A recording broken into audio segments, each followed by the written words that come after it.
So may ni-repair tayo ngayon mga ka-skilled. Hindi na ako nakapag-video sa pagpalit ko ng fuel pump ng brush cutter.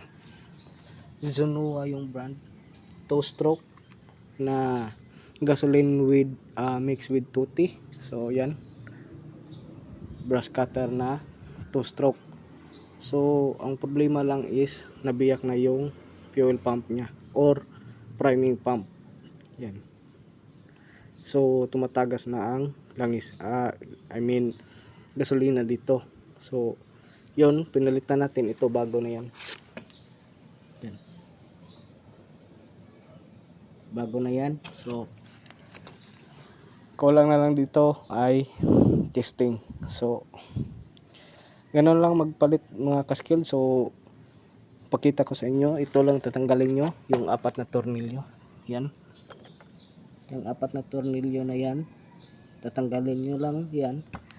Tapos huhugutin nyo itong fuel pump, then palit sa bago, then higpitan ulit, okay na. So ganun lang kadali. So see you on the next video natin mga ka-skill.